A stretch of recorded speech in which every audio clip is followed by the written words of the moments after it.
Perhaps nowhere on earth has there ever been a group of people more versatile than the monks of Europe. They were physicians and scholars and agriculturists and inventors. And they, perhaps more than any other group, is responsible for helping to save Western civilization. Let's talk about that today on The Catholic Church, Builder of Civilization.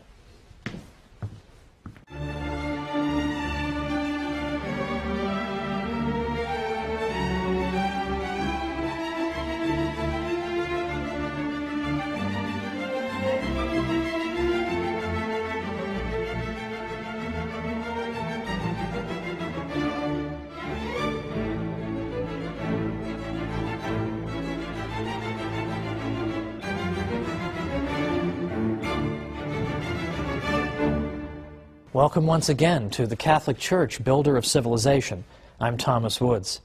Today it's the monks who helped to save Western civilization.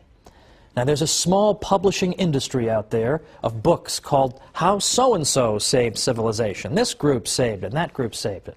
The monks deserve this title, ladies and gentlemen, the monks. Even the Irish, who are sometimes credited with saving civilization, did so in large part because of their monks. Who were these people, after all? They were monks. Well, I don't want to assume any prior knowledge. Who are the monks? What are they doing? And how did they save Western civilization? We already see in the 3rd century a tradition whereby women religious, we would call them, began to live together and share the same spiritual and prayer life and dedicated themselves to the care of the poor and the sick. So it's very easy to see in that the tradition of convents and the life of the nun. Also in the 3rd century we see a tradition among men to be hermits. The hermits were people who forsook everything, who pursued absolute solitude in order better to commune with God and to hear Him and to pray to Him. St. Anthony of the Desert in the mid-3rd century was a classic example of this. He lived to be over 100 years old, and he went out into the deserts of Egypt. The hermits typically lived completely alone. They would gather on Sundays to worship God, but otherwise they kept to themselves. And they tended small vegetable gardens to support themselves, or they made baskets, but otherwise theirs was a life of extreme solitude.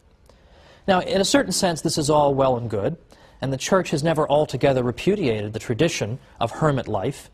In fact, she's had a pope who was a hermit in the 1290s, Pope Celestine V. But right away, there were critics of the hermit's life, because the hermit, who lived apart from anyone who could provide him spiritual guidance, sometimes engaged in spiritual practices that were, well, rather questionable. Some of them engaged in, shall we say, penances that were exaggerated, or some of them would go out of their way to wait until food rotted before they would eat it. And this type of thing would go on, and a good many Catholics began to argue that this is not a healthy thing. This is not what God intends. This is not what Christ is calling you to. For example, in the Christian East, St. Basil the Great repeatedly said that the life of the hermit is not the Christian one, ideally, because what we should be doing is living among our fellow human beings, ideally. That would be the best solution. The monks should live in solitude, but in a sense a kind of communal solitude, with other monks, with other people who have in effect retreated from the world. Now it's important to understand the monks are not saying that the world is evil, therefore we retreat from it, or that spaghetti and meatballs and an ice cream sundae are all evil, so therefore I want to deprive myself of them and eat more simply. To the contrary, because Catholics believe in the goodness of the created world, what the monks are saying is that the world is wonderful, it's a great thing, it's filled with a great many delights, and that's why it's such a sacrifice for us to give them up to show how much we love God. One of my friends has sometimes explained it this way: it's one thing to bring flowers for your wife. It's quite another to bring her flowers on a rainy, miserable day, when she knows it was just an unbelievable ordeal for you to get those flowers and get back in the car and keep the vase from spilling over in the car. I've had plenty of experience with this, folks. This is exactly why the monks made sacrifices, to show how much they loved God. In the West, it was a man named Saint Benedict who argued that we need to have monks who live in a single place, and they live together, and they have the same spiritual regimen, and they live under the authority of an abbot.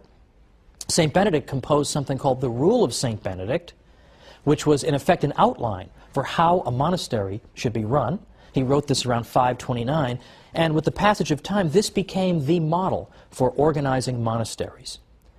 A monastery, of course, is where the monks live. And St. Benedict argued that the monks should live penitential lives, it's true, but not lives that are so penitential that it would disrupt their spiritual lives. We don't want that. We want them to live at the material level of about the average Italian peasant. That would be acceptable. They should get adequate sleep. They shouldn't do too much physical labor. They should be moderate in all things. Physical labor and prayer and study, and nothing out of moderation. The monasteries in Ireland were quite another story. There, the model, in effect, was working 14 hours a day, doing back-breaking labor, and then coming in and praying all the psalms. And this, it seemed to St. Benedict, was just too much, that you couldn't live a healthy spiritual life if you were being that rigorous with your physical body. Now, it should be mentioned, by the way, that the Irish monasteries attracted people from all over. They couldn't house them all, so they must have been doing something right. But this was St. Benedict's model. It was flexible, and it seemed to understand human nature very well.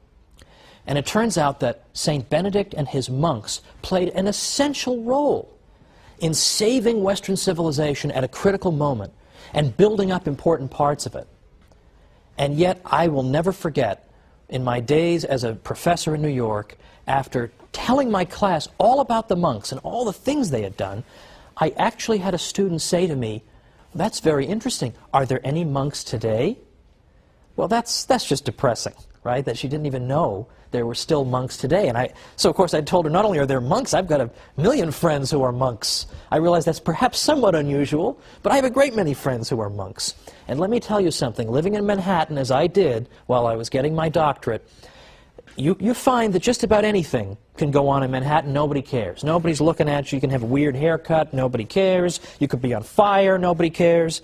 But I had a friend of mine who was on his way to becoming a monk. He hadn't taken his vows yet, and he came and visited me in his habit. And we went out for nachos at a local place, and I'll tell you, people will look away at anything, but if you're having nachos with a monk, they cannot take their eyes off it, apparently. This is just a bizarre sight, even for Manhattan. So, unfortunately, the monks don't have the high profile they once did, but they deserve our respect. Because, after all, what did the monks accomplish? Well, for one thing, apart from just copying texts, which we all know they did that laboriously, but they also did a lot of physical labor. For example, they cleared and reclaimed all kinds of land in Western Europe. Because what often happened is that people wanted to donate land to the monks as a good work. That's wonderful, look at what I'm doing for the monks. But people would typically give the monks really crummy land. They want to help them, but they don't want to help them that much. So the monks often found themselves having to deal with land nobody really wanted. And a lot of times it was swamp land. In those days, I mean, obviously a swamp has no value. It's just a source of pestilence. The monks would dike and drain the swamp and make it into fertile land. And a great many experts on the history of agriculture in Western Europe have said, for example, we owe the agricultural restoration of a great part of Europe to the monks. Another one said, wherever they came, they converted the wilderness into a cultivated country. They pursued the breeding of cattle and agriculture, labored with their own hands, drained morasses and cleared away forests. By them, Germany was rendered a fruitful country. And finally, every Benedictine monastery was an agricultural college for the whole region in which it was located. The monks introduced crops and industries and production methods that people hadn't known before. And they weren't afraid to work with their hands at a time when manual labor was looked down upon and despised. The monks were inspired to engage in physical labor because they knew, for one thing, that when you engage in hard physical labor, this can be a great form of penance and an opportunity for the mortification of the flesh. So sure, they were thrilled to work with the swamp that nobody else wanted to do. So at a time when you were despised for doing physical labor, the monks, in effect, made it something honorable. At a time when agriculture was collapsing, the monks' labor helped to bring it back. The monks were involved in rearing cattle and horses, brewing beer, raising bees and fruit. And all over Europe, they introduced essential aspects of local economies. For example, in Sweden, it was the corn trade that owed its existence to the monks. In Parma, cheese making. In Ireland, salmon fisheries. And in a great many places, the finest vineyards. The monks were also intensely practical in that they stored up the waters from springs in order so that they could distribute them if a drought ever struck. In Lombardy, the peasants learned irrigation from the monks. The monks have also been credited with being the first to work toward improving breeds of cattle instead of just leaving the process to chance. So there's agricultural labor from the monks at a critical time in European history. With the Roman Empire collapsed, the monks show up and do all this critical work. Beyond that, the monks pioneered in machinery and mechanization. The ancient world of Greece and Rome was not particularly heavily mechanized, but Europe of the Middle Ages changed all that. Particularly the Cistercians, which are a reform-minded group of monks from the late 11th century, they built water-powered factories at hundreds of their 742 monasteries around by the 12th century. They used water power for all kinds of purposes, for crushing wheat and fulling cloth and tanning. Far more mechanized were they than anything that had ever been seen in Europe up to that time. They were also great metallurgists. They used the slag from their furnaces as fertilizer, so they were constantly thinking of practical things they could do for the life of Europe, and they instructed Europeans as to how they themselves could do these things. They were also technologically advanced in practical things like clocks. The first clock we have any record of was built by the future Pope Sylvester II in 996, but much more sophisticated clocks were built in the 14th century. But it's not just clocks, and it's not just agriculture. It's charity and education and inventiveness. All these things we're going to look at as soon as we come back from the break. So join me after the break, and let's talk more about these monks.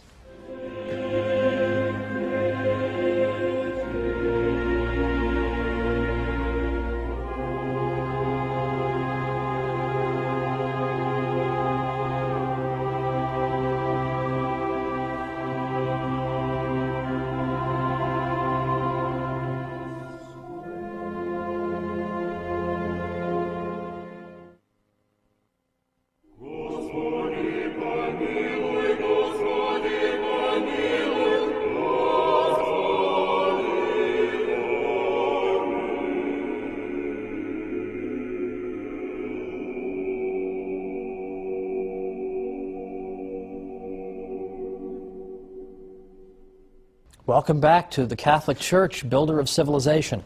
I'm Thomas Woods, and we're talking about the monks today and their unsung heroism in helping to build and even save Western civilization at critical moments. Let me give you a little quotation from a French scholar writing about the achievements of the monks, because this sums it up in terms of their practical contributions. He writes, in effect, whether it be the mining of salt, lead, iron, alum, or gypsum, or metallurgy, or quarrying marble, running cutler's shops and glassworks, or forging metal plates, also known as firebacks, there was no activity at all in which the monks did not display creativity and a fertile spirit of research. Utilizing their labor force, they instructed it and trained it to perfection. Monastic know-how would spread throughout Europe. In fact, even today, we're still only beginning to appreciate fully the extent of monastic technological cleverness.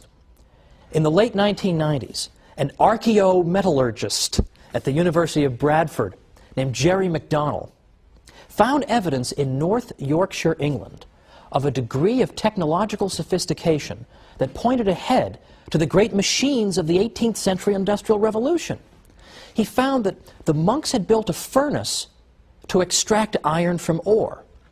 Now, in the 16th century, which is when the period that that MacDonald is looking at, 16th century England, the typical one of these furnaces in the 16th century had not advanced very far over its ancient counterpart. It was very inefficient. The slag, or another word for the byproduct of these primitive furnaces, had a very substantial concentration of iron in it, because they couldn't get to high enough temperatures to get all the iron out of the ore. So the leftover still had a lot of iron in it. But MacDonald found that when he was investigating, that in fact the monks in England had in fact built a furnace where the slag was low in iron content. They were somehow able to get to high enough temperatures to get more and more of the iron out of it, very similar to a modern blast furnace today. So MacDonald says the monks were on the verge of building dedicated furnaces for the large-scale production of cast iron. This is the key ingredient, perhaps, that ushered in the industrial age. And he says that the furnace that he investigated in England was a prototype of such a furnace. Now, what ended up happening to that? Why didn't they develop all these big furnaces? Why do we just see this one prototype? Well, remember, this is the 16th century in England. What's King Henry VIII up to? Well, he's closing down monasteries and confiscating their property so as to reward his well-connected friends. And so Henry VIII helped to destroy this outstanding example of creativity on the part of the monks. Thank you very much, Henry VIII. We'll have time to talk about you in a future episode. But we also now have charitable work. Now, charitable work we're going to spend a whole episode on, but I want to at least pause and say something about the monks' specific contributions to charity. The rule of St. Benedict called for the monastery to dispense alms and hospitality to whatever extent its means permitted. Specifically, it instructed monasteries that all guests who come shall be received as though they were Christ. Now, the monasteries served as free inns where foreign travelers and pilgrims and the poor could find a safe resting place. I love this quotation from an old historian of the Norman Abbey of Bec. He said, "Let them ask Spaniards or Burgundians or any foreigners whatever how they have been received at Bec. They will answer that the door of the monastery is always open to all and that its bread is free to the whole world." In some cases, the monks were even known to make efforts to track down poor souls who, being lost or alone after dark, found themselves in need of emergency shelter. They established contrivances for warning sailors of perilous obstacles. Or, in fact, nearby monasteries often made provision for shipwrecked men in need of lodging. All these were typical contributions of the monks. They also built up the medieval infrastructure and built and repaired roads and bridges. But as part of their charitable work, they were also great physicians for their day. In fact, it was the church that helped to create the hospital in the first place. But the monks went even further, because there weren't hospitals everywhere. But there were a lot of monasteries. And initially, the monks provided medical care to their fellow monks. But as time went on, they realized that they possessed a critical skill that local townspeople also needed. So oftentimes they would go out into the local towns and seek out sick people who were in need of their medical care. Again, I would say that's a fairly unsung aspect of the monastic contribution. But in addition to being great physicians and agriculturists and inventors, they were also great educators.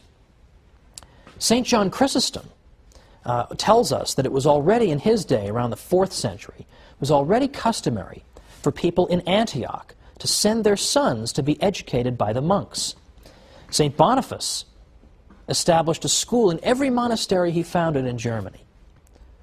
In England, St. Augustine, and here we're talking not about St. Augustine of Hippo, but St. Augustine of Canterbury, St. Augustine and his monks set up schools wherever they went. St. Patrick is given credit for encouraging Irish scholarship. And of course, the Irish monasteries developed into very important centers of learning, and they dispensed instruction to monks and laymen alike. Now, sometimes it's been said that the monks did engage in some education, but they were really only educating their fellow monks. Well, that's, as we've seen, not entirely true. There are plenty of cases we have on record of the monks providing education to people in the local area. But let us say that that accusation is true. Let's even grant it for the sake of argument. Let's say that the monastery's contribution had simply been to teach other monks how to read and write. That's all it was. Well, even if that had been their only contribution, that would have been no small accomplishment. Because consider what happened in the Greek Dark Ages. Now, people have typically forgotten about this, but it's very important. From about 1100 to 800 BC, we had something called the Greek Dark Ages. And what happened here was that the Mycenaean Greeks had some kind of terrible disaster befall them. The nature of that disaster is still debated. But something terrible happened to these people. And when the smoke had cleared, for the next 300 years, we find that, in effect, the ancient Greeks, the Mycenaean Greeks, had lost literacy. They had lost the ability to read and write. Now you wonder, how could you lose the ability to read and write? How could you forget that?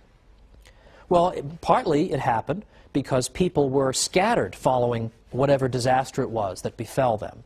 And they had to think solely of their own survival. And learning how to read and write was not exactly critical when you just needed food and sustenance. Secondly, it's been speculated that maybe whatever disaster struck the Mycenaean Greeks struck in particular the educated classes, so that those who would have remembered literacy were in fact wiped out. Well, whatever the explanation, the fact is they lost literacy at a time of general civilizational collapse. Well, let's remember that the monks were functioning and carrying out all these wonderful tasks I've described at a time in Western European history that was very similar. There was general collapse. There was political disorder. There was an abandonment of education by and large. There was an abandonment of urban life. That was the environment in which the monks functioned. And so, even if all they had done was to keep literacy alive, well, that's very important, because that means they prevented a repeat of the Greek Dark Ages, when literacy was lost. Thanks to the monasteries, literacy was not lost, but Western Europe managed to hang on to it. That's no small contribution, is it? In fact, the contributions of the monks have been so great that even scholars who are inclined to be unsympathetic to them have conceded it. And I've always tried to go out of my way, when I've written about Catholic history, to cite not only non-Catholics, but anti-Catholics when possible, so that people won't come back and say that I'm just picking and choosing among my sources. When people who don't even like the Catholic Church are saying, okay, the monks did a lot, that says something. So, for example, one unsympathetic scholar said, the monks not only established the schools and were the schoolmasters in them, but also laid the foundations for the universities. They were the thinkers and philosophers of the day and shaped the political and religious thought. To them, both collectively and individually, was due the continuity of thought and civilization of the ancient world with the later Middle Ages and with the modern period. That's no small compliment. A century ago, another historian said, it was the monks, and they alone, who carried to a successful issue the tremendous undertaking of mollifying the rampant invader, softening the rudeness of his manners and the harshness of his spirit, familiarizing him with the restraints of Christian morality, and bringing home to him with convincing power the necessity of observing the fundamental principles of law and order, instructing him in the use of arts and instruments of industry and social progress, in a word, of assimilating, civilizing, and Christianizing 20-odd barbarian tribes, many of which, by the way, were very impressed with the morality and the conviction of the monks. They were very moved by their witness. A Protestant historian says, had it not been for the monks and monasteries, the barbarian deluge might have swept away utterly the traces of Roman civilization. The monk was the pioneer of civilization and Christianity in England, Germany, Poland, Bohemia, Sweden, Denmark. With the incessant din of arms around him, it was the monk in his cloister, for instance on Mount Athos, who by preserving and transcribing ancient manuscripts, both Christian and pagan, as well as by recording his observations of contemporaneous events, was handing down the torch of knowledge unquenched to future generations and hoarding up stores of erudition for the researches of a more enlightened age. The first musicians, painters, farmers, statesmen in Europe, after the downfall of imperial Rome, under the onslaught of the barbarians, were monks. Now these are critics of the monks. You can only imagine what their friends have to say. These are their critics. Here is the monastic contribution. And you'll notice that in this brief overview, I've not even mentioned, or at least hardly so, the contributions they made to the literature of the Western world by preserving ancient classics and indeed the Bible itself through laborious copying. Because that is the one thing that's conceded to us. The monks did this. But what I want to show you is they did so much else in so many areas, one can hardly even believe it. Now today we touched briefly on the subject of charity, because we saw the monks as great dispensers of charity. Guests are to be treated as if they were Christ himself. Well, that is a small part of the story of Catholic charity, which will occupy us next time. Catholic charity is one of these areas in which people will concede the Catholic Church has done wonderful things. But what I want to suggest to you is that even we Catholics don't realize just how great Catholic charity is. It's a far more extraordinary story than even we believe. So join me next time on the Catholic Church, Builder of Civilization. See you then.